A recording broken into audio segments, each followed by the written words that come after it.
rendons d'abord grâce au Tout-Puissant Allah qui nous a offert, comme j'ai l'habitude de le dire, l'occasion de, cette année aussi, de renouveler le geste. Ça fait 2 ans que nous le faisons. Cette année, c'est la 3e. Et vraiment, nous essayons de faire de nos mieux pour être beaucoup plus présent possible. Présent en appuyant l'union des Dara et aussi présent au défilé pour vraiment pour que les enfants sentent que leurs mères, leurs élus locaux sont aussi là-bas. J'ai l'habitude, je l'ai dit tout de suite dans la salle, appuyer l'union des Dara, c'est appuyer les enfants de Thiès qui ont choisi d'aller apprendre le Coran, comme certains parents aussi ont choisi d'amener leurs enfants dans les établissements publics scolaires pour la langue française. Donc c'est un choix et nous respectons ce choix. Parce que j'ai l'habitude de dire que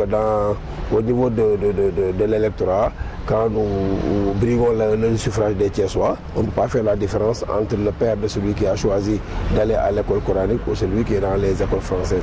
Donc cette année aussi nous renouvelons le geste tout en félicitant aussi les responsables de l'Union des Dara qui à chaque fois dans leur déclaration manient l'effort que la commune est en train de faire et prient aussi pour que la commune soit beaucoup plus forte pour peut-être multiplier ou amplifier les gestes que nous faisons tous les ans. Le choix de la MAC. Oui, le choix de la MAC aussi, c'est vrai. Moi, je dis, on ne sait pas. Est-ce que le jour des élections, il n'y a pas certains d'entre eux qui étaient dehors, qui ont voté pour que nous soyons aujourd'hui à ces stations de responsabilité. Au-delà de ça aussi, c'est certes des détenus, mais aussi c'est des citoyens comme tout le monde. Ils ont le droit à chaque fois qu'il y a une fête de cette envergure de sentir vraiment que les autorités pensent à eux. Parce que aussi nous avons nos frères, nos mamans, nos sœurs et même nos neveux ou nos fils qui sont là-bas. Peut-être qu'ils sont aujourd'hui victimes d'une décision divine. Moi, c'est de cette manière que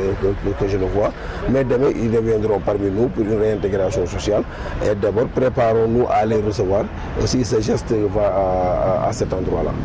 Geste bi tax ñu di ko def lu simple la mooy xale yi man en tant que maire ak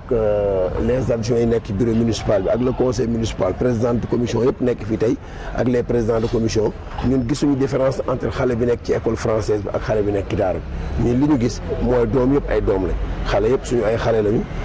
choix bi nag mooy parent bu ci nekk libre nga seet est-ce que yow sa doom da nga koy yóbbu école française wala da nga koy yóbbu école arabe mais ñun en tant qu'élu ñun li ñuy gis rek mooy doom yëpp doom lañ donc suñuy appuyer dañuy appuyer le maximum donc le fait de dire que c'est appui yi dañ koy yóbbu vers les structures kii moi je crois que contraire bi sax la ñu waroon def ñi nga xam ne état moo leen yor te dañ leen fa waroon teg état encadré ñun ñu dem ñi nga xam ne ay bonne volonté ñoo créé seen ay daara pour mën leen a jàppale loolu nag li may dégg oustaz yi di ko wax yëpp ci loolu lañ nekk mooy xeex la boo xam ni ñëpp ñu ngi ci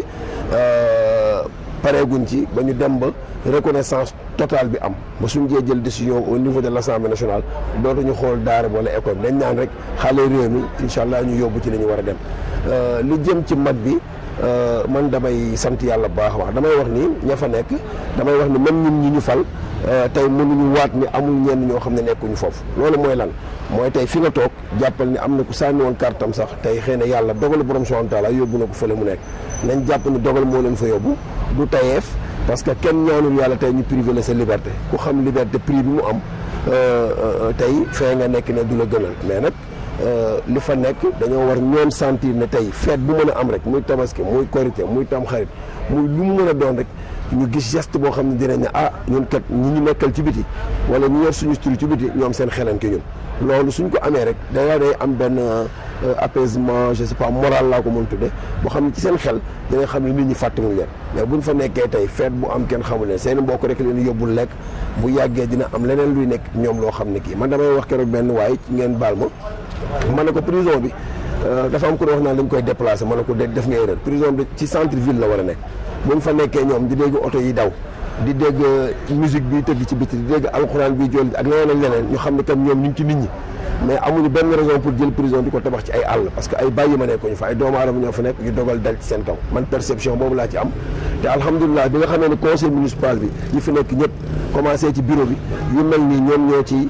soññu maire ba suñu yeggee conseil municipal ñu mën koo voté jàppale daara yi jàppale prison yi jàppale ndaw yi jàppale ñëpp ñi nga xam ne rek c'est des couches vulnérables parce que ci loolu moo tax ñu dañuy daagaan baatu askan bi président Idrissa wax